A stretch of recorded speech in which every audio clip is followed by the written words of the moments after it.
but he very famously said that he didn't want to join the world's greatest jazz musician to play pop music. He wanted to join the world's greatest jazz musician to play jazz.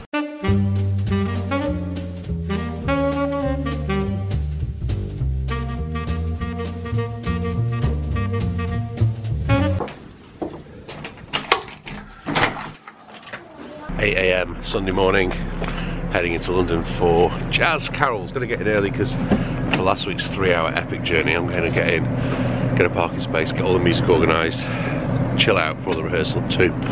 Day 17, and today I've just move the blow down a bit. Today I've decided to concentrate on a guy I know a lot about, very important guy in my life, has really mentored me and just been such a great influence upon my life and my music, and that's of course Branford Marsalis.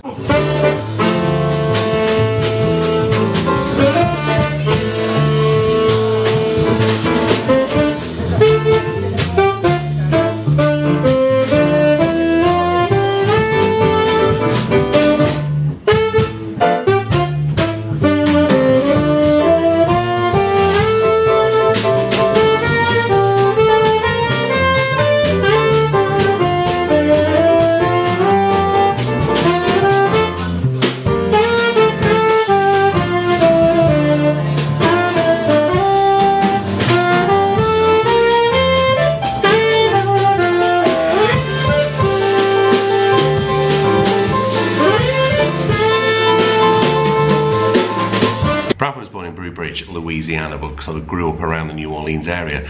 His father, Ellis Marsalis, is one of the most preeminent jazz educators in the New Orleans area. But unusual for New Orleans, Ellis is actually a modern jazz musician and a big modern jazz fan.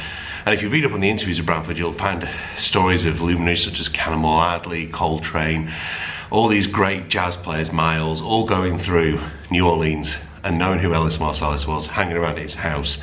And Ellis, you know, when you kind of think of an inspirational guy, for me, Branford is really that guy, but he would always cite his father Ellis as the principal inspiration behind what he does. Now you've got to remember, within that Marsalis family, you've got Branford, who's the eldest brother, born in August 1960. You've got Winton, you've got Jason, you've got Telfalio, you've got Ellis III, and they're all professional musicians, and fine professional musicians in their own right. Now Branford's first big break came playing with the Art Blakey Big Band in a gig he openly admitted later he absolutely hated because he had to play baritone saxophone. And I think he said walking through Frankfurt airport, the strap broke on the baritone case, the saxophone fell to the floor, bounced across the floor, and it was just an absolute nightmare. He spent the rest of the tour, which was an absolutely knackered, broken saxophone. Branford attended the Berklee College of Music in Boston, and it was while at Berklee that his brother, younger brother Winton, had got picked up for Art Blakey's big band. Winton was studying at Juilliard, studying trumpet at the time, and Branford was playing alto with Art Blakey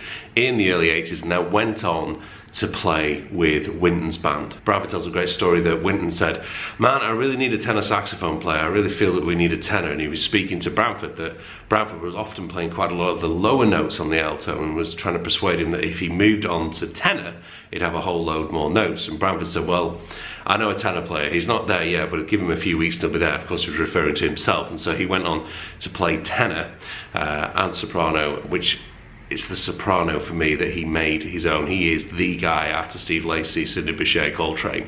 In fact, I prefer Branford's tone to all of those people. He's the person I would bite off the most when it comes to soprano. In 1985, Branford was offered the chance to join Miles Davis's band, but he very famously said that he didn't want to join the world's greatest jazz musician to play pop music. He wanted to join the world's greatest jazz musician to play jazz. If he wanted to play pop, he could play pop with the world's greatest pop musician at the time, and that's what he did by joining Sting's band and creating some of the greatest pop soprano saxophone solos ever. Englishman in New York is amazing.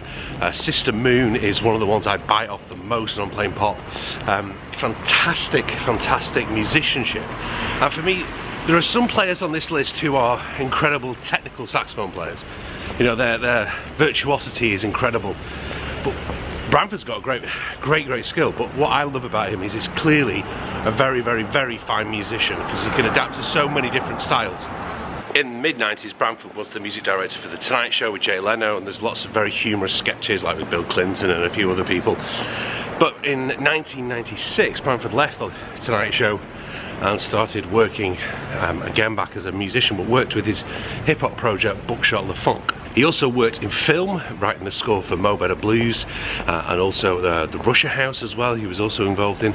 But after that period, he really decided he really wanted to get his jazz chops back, to really dedicate himself to being a serious jazz musician. Now for me, what marks Branford out as someone I try to emulate is not just his extremely great musicianship, his amazing skills as a saxophone player, but the integrity by which he conducts himself as a musician and as a person is something I've always tried to live up to. I first met Branford back in 2003 at the Royal Northern College of Music.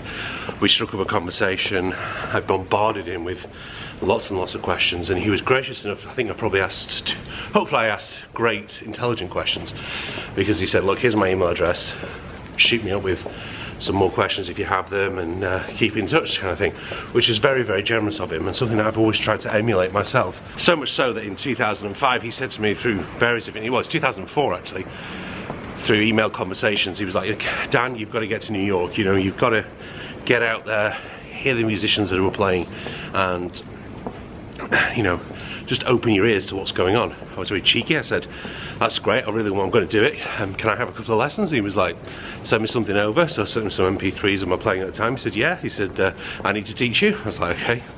That was a positive thing. And this relationship has gone on now for over 15 years. And I'm just so fortunate and so grateful that I have that opportunity to discuss things, even things like tonight's gig. There's jazz carols thing with him as well, and had lunch when he was over. You can check it out in this vlog. And yeah, when he was back over in the UK earlier this year in the summer with Kurt Elling. So all in all, great guy, phenomenal saxophone player, and that's our advent calendar today.